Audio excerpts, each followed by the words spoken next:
Mauthausen, May 1945. The Austrian sky had no blue. Only a thick, suffocating gray smoke, the ash left over from crematoriums that had not yet cooled.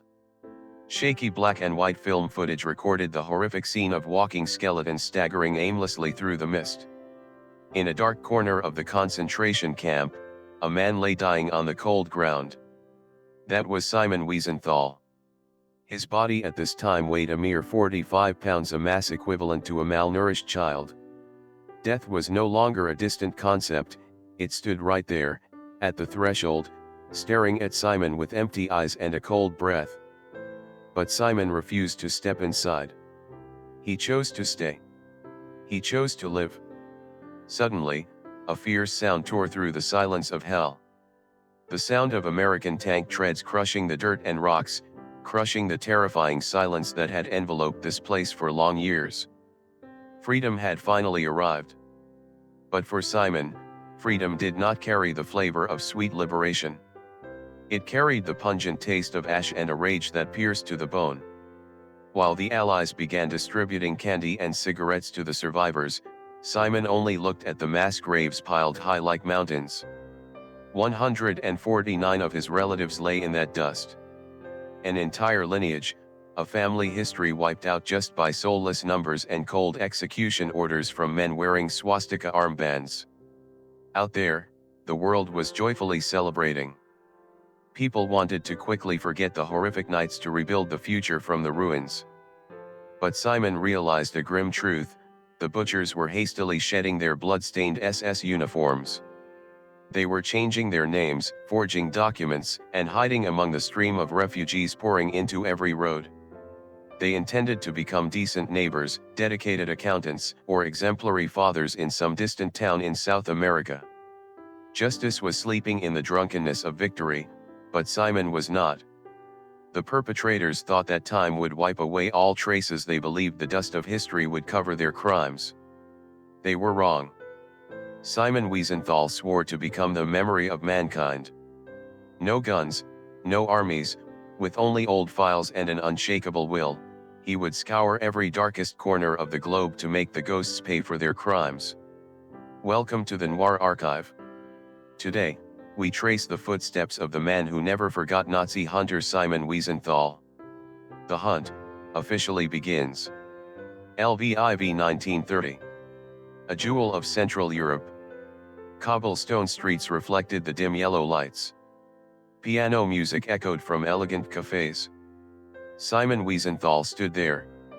A man of lines and precision. He was an architect. His hand held a ruler, his mind built buildings, boulevards, spaces for life. Simon believed in symmetry. He believed that if you place the bricks in the right positions, the world would be solid. He designed houses for families dreaming of a peaceful future. But darkness did not care about blueprints. 1939 tank treads crushed those symmetrical dreams. First came the boots of the Soviet Red Army, then the bayonets of Nazi Germany. The peaceful city of Lviv turned into a slaughterhouse. Simon's blueprints? They were thrown into the fire. Smoke from the charred drawings rose, mingling with the smell of gunpowder. The slender lines gave way to the red ink of blood. Simon no longer drew houses. He was forced to write. But not to write the names of building materials, but to write the lists of Jews being taken away. Every name was a soul. Every name was a silenced scream. His architectural career ended in ruins, and from those ashes, a new type of architecture was formed in Simon's mind, the architecture of genocide. The buildings he once dreamed of building were now replaced by barbed wire fences and cold watchtowers. War was not just battles. For Simon, it was a journey through the 5 levels of hell. Janowska, Ostbahn, Grossrosen, Buchenwald, and finally, Mauthausen. Imagine Janowska. Gunshots rang out steadily like the heartbeat of a demon. Here, Simon saw that death was no longer an event, it was an industrial process. But amidst the tearing hunger and absolute terror, A strange instinct awoke in the architect. He did not look at the SS men through the eyes of a victim awaiting execution. He looked at them through the eyes of a data collector. When an officer walked by, Simon took notes. Not on paper, but in the wrinkles of his brain. What was his name? Did he have a scar on his left cheek? Which hand did he hold his whip with? Did he have a habit of smoking while torturing prisoners? Simon memorized the face of the beast of Janowska. He memorized the brutality of those who treated human lives like trash. At Gross Rosen, when the bone-chilling cold stripped away all hope, Simon still silently collected. He realized that information was the only weapon he had left. In the darkness of Buchenwald, he heard indirect confessions, the arrogant laughter of the butchers about their genocidal feats. He stored it all. Name, rank, location, date. It was not blind hatred. It was a living filing system. Every butcher who passed through his life was drawn by Simon in a dark blueprint of future justice. He knew that, if he survived, this data would be the rope tightening around the throats of those who were laughing.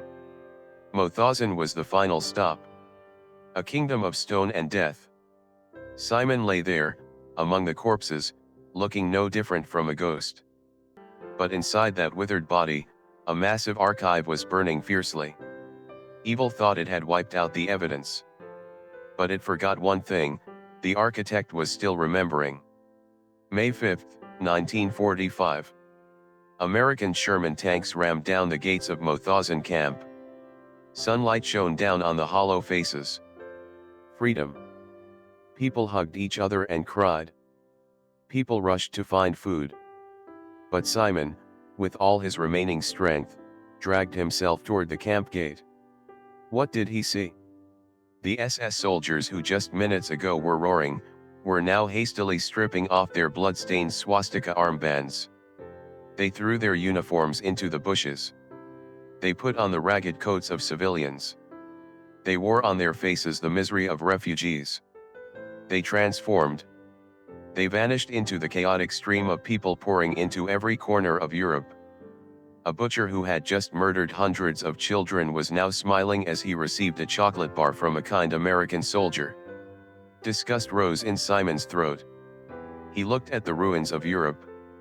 Smoke still rose from the devastated cities. The world declared peace. People talked about forgiveness.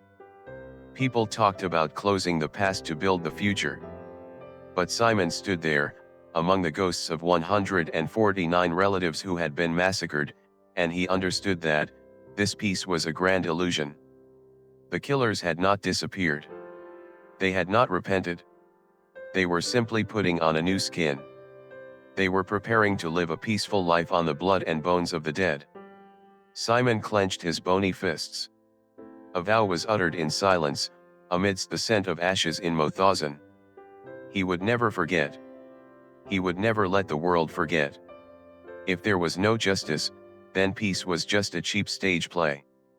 Justice was not something granted by the victorious side at political negotiating tables. Justice was something that had to be reclaimed from the darkness. It had to be dragged out of secret bunkers, from half-burned dossiers, from the fake lives the butchers were trying to build. Simon Wiesenthal's noir philosophy began from that moment: peace is a lie. The killers do not disappear, they just change their skin. Justice is not something granted. It is something that must be reclaimed. The butchers might hide under new names, in new continents, but they could never escape the blueprint of punishment that Simon began drafting today. The war of guns and bullets had ended. The war of files, officially opened. Linz, Austria. Adolf Hitler's favorite city was now a graveyard of imperial dreams. Amidst the ruined buildings and the air thick with the smell of broken plaster, Simon Wiesenthal was not looking for food or comfort. He was looking for a room. A small, narrow, poorly lit space, hidden in an alley where the sun rarely touched.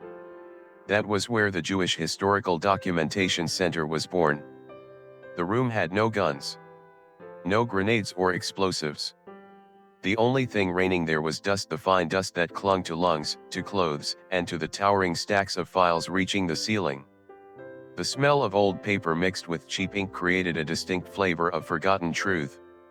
Simon sat there, behind an old wooden desk, the flickering oil lamp casting bizarre long shadows on the wall. The clacking of the old typewriter echoed steadily like a machine gun in the quiet night. Every keystroke was a declaration of war. Every day, survivors walked in. They brought with them hollow eyes and stories that would make the devil shudder. Simon listened. He didn't just listen with his ears, he listened with the soul of an architect collecting the final bricks to build a courtroom of conscience. What was his name? Which finger did he wear his ring on? Did he have a Bavarian or Austrian accent? The smallest details were recorded. Testimony stacked upon testimony. File stacked upon file.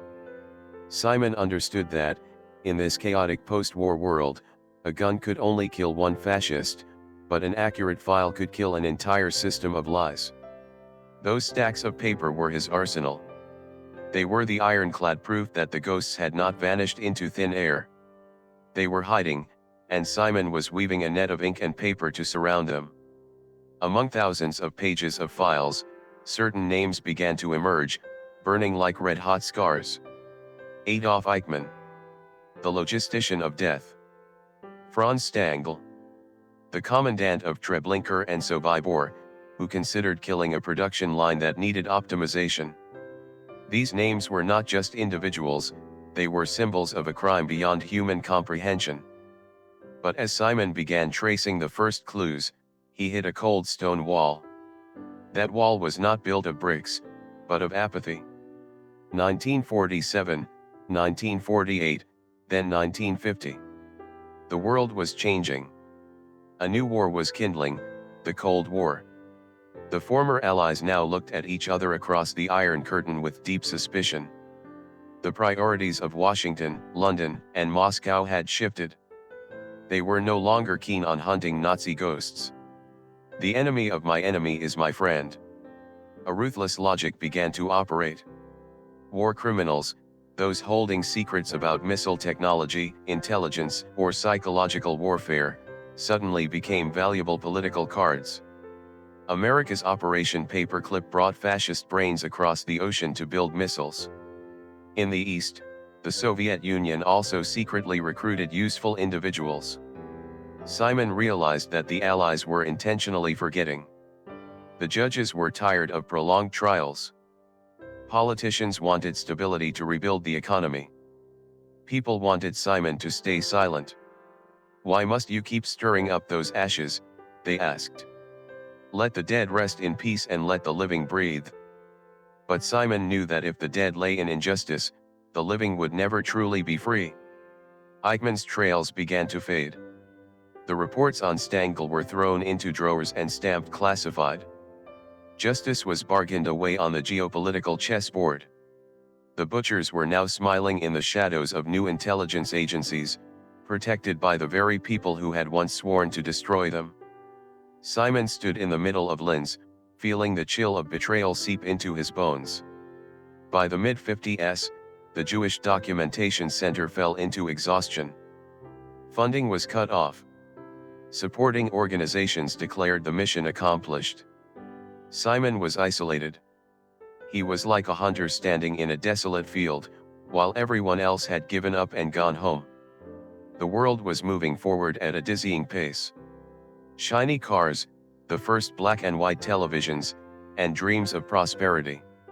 No one wanted to hear about the smell of burning flesh at Auschwitz or the mass graves in Lviv anymore. Simon was seen as an obsessed man, an eccentric old man living in the past. In 1954, Simon was forced to close the office in Linz. It was a bleak day. He looked at the empty cabinets, but he did not throw away the files. Never. He packed 30 wooden crates full of documents and shipped them to Yad Vashem in Jerusalem. He kept only one single file, the file on Adolf Eichmann. A thin file, but heavier than anything else in this world. His wife, Scylla, looked at him with anxiety. They had lost too much. They deserved to enjoy a quiet life. But Simon could not. He could not look in the mirror without seeing the shadows of 149 relatives demanding their debt. His war now became a solitary one. No organization, no salary, no recognition. Simon began working from home, during the breaks of odd jobs he took to make a living. He wrote letters to informants in South America, he read old newspapers to shreds looking for a familiar name, a suspicious address. He was like a blacksmith patiently striking every hammer blow on a cold iron bar, believing that one day, it would become a sharp sword. Simon's philosophy at this time became as sharp as a noir blade, the file is on the desk. Classified. The ink may be new, but the name is old. Very old. The world wants peace at any cost, even at the cost of forgetting. And me? I just want the truth. Simon understood that the darkness of the Cold War could hide killers, but the darkness was also where a patient hunter could hide to wait. The silence of the world did not discourage him, it only made his hearing sharper to the strange noises coming from across the ocean. From Argentina, from Brazil, from the deep jungles of South America, the ghosts began emitting false signals. And Simon Wiesenthal, the hunter who never sleeps, began sharpening his weapon. Memory. Buenos Aires. 1957, a city of burning tango dances and sprawling avenues. But beneath that glamorous shell, an underground network was operating in the shadows. Argentina had become a safe haven, a final destination for those loyal to the Third Reich. The butchers now wore suits, drank red wine, and lived in quiet neighborhoods. They believed they were safe. They believed the Atlantic Ocean was an impenetrable wall. But Simon Wiesenthal was still awake. In a small room full of files in Austria, an anonymous letter appeared. The handwriting was shaky. The sender was Lothar Hermann, a blind Jewish man living in Argentina. The content of the letter was brief but left Simon breathless. Lothar's daughter was dating a young man named Klaus who always proudly bragged about his father's achievements during the war. That father currently went by the name Ricardo Clement. Simon acted immediately. He looked back at old blueprints, notes on SS officers. Ricardo Clement? An unknown name. A ghost. But Simon looked deeper. He connected the puzzle pieces. Klaus was the name of Adolf Eichmann's son. Postcards from Argentina sent to the Eichmann family in Germany contained strange symbols. Simon began sketching a new map. He didn't look at a geographic map, he looked at a map of criminal relationships. The trail led to Garibaldi Street, a poor residential area on the outskirts of Buenos Aires. A bare brick house, no electricity, no running water. Clement worked for a Mercedes-Benz factory. He lived a life so dull and quiet it was suspicious. Neighbors thought he was a gentle immigrant. But Simon knew. Through blurred photos and indirect descriptions, he identified the ears, the mouth, and the cold gaze of the man who signed the execution orders for 6 million people. The architect of the final solution was not hiding in a castle. He was hiding in mediocrity. Simon gripped the file tightly. The biggest fish had taken the bait. But he had no army. He had no power to carry out an arrest on the other side of the hemisphere. He needed more professional hunters. He needed Mossad. Israel. The 1950s. A young nation struggling to survive surrounded by enemies. For Mossad, Israel's secret intelligence agency, hunting former Nazis was not always a top priority. They were preoccupied with current threats from Arab countries. When Simon Wiesenthal first contacted them, he only received skepticism. An architect with stacks of old papers. Isser Harel, the director of Mossad at the time, looked at Simon with distrust. Israeli agents wanted military targets, nuclear threats, not old men who had been hiding for decades. They thought Simon was overly obsessed. They thought Eichmann was dead or had vanished forever into the deep jungles of Brazil. But Simon did not give up. He was as persistent as a rushing stream eroding hard rock. He provided undeniable evidence, the latest photos, Clement's daily schedule, and most importantly proof of Eichmann's fake death in Germany. Simon proved that the graves named Eichmann in Europe were just empty pits. Finally, pressure from David Ben-Gurion, the Prime Minister of Israel, changed everything. Mossad decided to launch an operation. A secret meeting took place at a cafe in Cologne. Dim lights. Swirling cigarette smoke. Simon pushed the file toward the Mossad agent. It was the moment the patience of a solitary hunter met the power of a nation. "Bring him back," Simon said. "Not for revenge, but for trial." Mossad began deploying their most elite task force. They flew to Argentina using fake passports. They rented secret basements. They observed. They waited. Simon stayed in Austria, his heart beating with every coded report sent back. He had designed the blueprint, now, others were building the trap. May 11, 1960. It was raining heavily in Buenos Aires. Garibaldi Street was submerged in darkness and mud. A car parked quietly by the side of the road, headlights extinguished.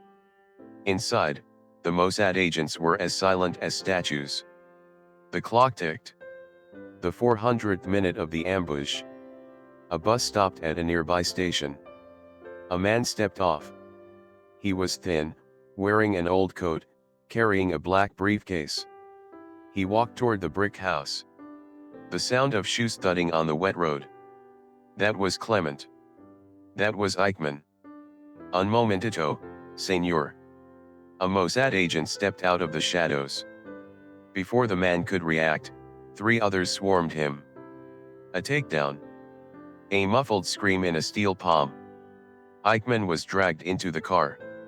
The car screeched its tires, racing away in the rain, leaving Garibaldi Street as deserted as if nothing had ever happened. In the secret basement, they stripped him. They checked the tattoo under his armpit, the mark of the SS. They measured the distance between his eyes. "What is your name?" the Israeli agent roared. The man trembled. He didn't look them in the eye. He looked down at the floor. Ich bin Adolf Eichmann.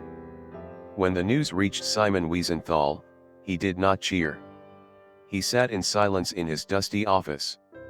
15 years. 15 years of waiting for this moment. But when the image of Eichmann being brought to trial in Jerusalem appeared on the television screen, a new horror gripped Simon. He did not look like a monster. He had no horns, no fangs, no demonic aura. Eichmann sat in a glass booth, thin, wearing glasses, fumbling with papers. He answered questions in the dry voice of a low-level office clerk. "I was only following orders," he said. "I was just a cog in the machine.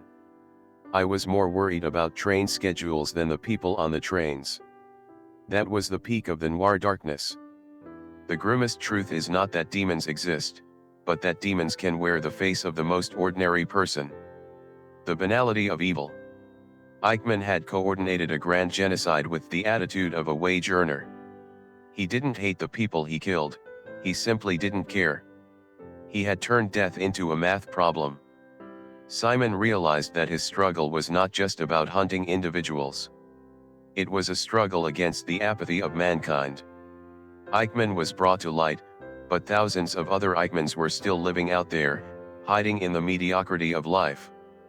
Justice won a battle, but the darkness was still very long. Simon Wiesenthal looked at Eichmann's photo one last time before closing the file. "He looks like an accountant," he muttered. "And that is exactly why we must never be allowed to forget. Because the devil can be anyone. History is written by the victors. But the ghosts see through the glass of the trial booth. Eichmann would die on the gallows, but the obsession with his mediocrity would forever remain in Simon's archives. The world after Eichmann's capture was no longer a quiet place for killers to hide. But for Simon Wiesenthal, Eichmann was only the tip of a massive iceberg drifting in South American waters. His next target was a name that would make anyone who heard it shudder: Franz Stangl. If Eichmann was the coordinator on paper, then Stangl was the one who directly dipped his hands in blood. As the commandant of the Sobibor and Treblinka extermination camps, he supervised the murder of nearly 1 million human beings. After the war, Stangl disappeared like smoke. Thanks to the help of underground networks, he escaped to Brazil. 1964 Simon received a valuable intelligence tip. A former prisoner happened to see a man with an identity similar to Stangl's in Sao Paulo. Simon began operating his network. He had no field agents, he only had letters and absolute persistence. After months of screening, the ironic truth emerged: the butcher of Treblinka, who once held the power of life and death over millions, was now an exemplary worker, working at a Volkswagen factory in Brazil under his real name. He didn't even bother to change his name, believing that the protection of time and local underground forces had made him invulnerable. Simon was not in a hurry. He understood that in South America, one wrong move would make the prey vanish into the deep jungle forever. He silently gathered extradition files, pressuring the German and Brazilian governments through official diplomatic channels. In 1967, after 20 years of hiding, justice finally knocked on Stangl's door. When arrested, he did not resist. He walked out of the factory with a calm face, as if he had been waiting for this moment for a long time. Simon stood from afar, looking through newspaper pages reporting Stangl's extradition to Germany. It was a victory of patience. But the South American darkness still hid someone much more terrifying. The name Joseph Mengele, the angel of death of Auschwitz, was the greatest obsession of Simon's career. Mengele didn't just kill, he performed cruel medical experiments on children and twins. For Simon, catching Mengele was not just justice, but a supreme moral obligation to humanity. But Mengele was not alone. He was protected by ODESSA, a secret organization of wealthy and powerful former SS officers. ODESSA had money, fake passports, and tangled relationships within dictatorial governments in South America. Every time Simon got close to the target, Mengele disappeared. From Argentina to Paraguay, then to the remote areas of Brazil. There were times when Simon was only a few miles away from Mengele. But the ODESSA network was always one step ahead. They had underground outposts, loyal German communities ready to shield their doctor. Simon realized he was fighting a ghost with 1,000 arms. The information he received was often a trap, or traces that had long grown cold. The failure to capture Mengele was a painful scar in Simon's heart. He drowned in Brazil in 1979 under a fake name, narrowly escaping human gallows. For Simon, this was a grim reminder: in the darkness of South America, justice is sometimes left behind by the power of money and blind loyalty. The shadows in South America are very long, Simon often said in a somber voice. The killers have new friends. New governments. They have everything. But he did not stop. Because he knew he had something they didn't: time and a memory that never runs dry. The more famous he became, the more Simon became a target of hatred. He was not only fighting hiding Nazis but also facing ghosts right in the heart of modern society. Assassination threat letters were sent to his office weekly. A bomb once exploded right in front of his house in Vienna in 1982. Holocaust deniers called him a liar, someone profiting from the pain of his compatriots. But the most heartbreaking thing was that even within his own community, Simon became a controversial figure. Many Jewish people criticized him for focusing too much on individuals and forgetting systemic punishment. Some Israeli politicians thought he was too independent and disrupted official intelligence operations. In Austria, he was seen as a bird of ill omen, the one who always reopened the wounds that this country wanted to cover up to move toward the future. They wanted him to be silent. They wanted a peaceful life, without SS ghosts appearing in the evening news. Simon Wiesenthal stood in the middle of that encirclement, thin but steadfast like a watchtower in a storm. He accepted being hated, accepted living under police protection, as long as the files continued to be turned over. He understood that the price of remembering was solitude. People might build monuments to commemorate, but few dared to go with him into the dark underground bunkers to drag the killers into the light. The noir structure of Simon's life at this stage was no longer a breathless chase, but an erosion of the spirit. "Peace is a compromise," he wrote in his diary. But the truth is not. He continued to sit behind his dusty desk, reading reports from South America, hearing insults on the street, and waiting patiently. Time could blur the bloodstains on the floor of the concentration camps, could age the faces of the butchers. But time could not erase the black ink on Simon's wanted posters. For him, every passing moment was not oblivion, but a step closer to the day of judgment. Because in the end, no matter how long the darkness, it must give way to the light of a man who refused to fall asleep. 2005 Vienna. Pale yellow streetlights cast shadows on the room overflowing with files of a man who had reached the final leg of his journey. Simon Wiesenthal was now an old man with white hair, his hands trembling but his eyes still held the soul-piercing gaze of a hunter. 6 decades. That was the time he spent confronting the darkness. With more than 1,100 Nazi criminals brought to justice, Simon had done what the whole world once wanted to give up on. But the grim truth was always present: thousands of other butchers managed to die of old age in quiet houses, next to their children and grandchildren, taking horrific secrets to the grave without once having to pay the price before human law. People often asked him, why? Why spend a whole life chasing ghosts, living in hatred and threat? Simon mimicking a tired but serene smile. He replied that this was never a chase for revenge. Revenge is a fleeting emotion, while justice is an eternal foundation.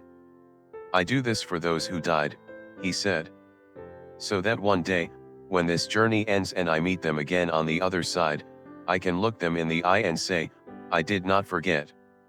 I did not let your names and your pain vanish into the silence of history. Simon Wiesenthal passed away, but his dusty cabinets and pages of files are still there.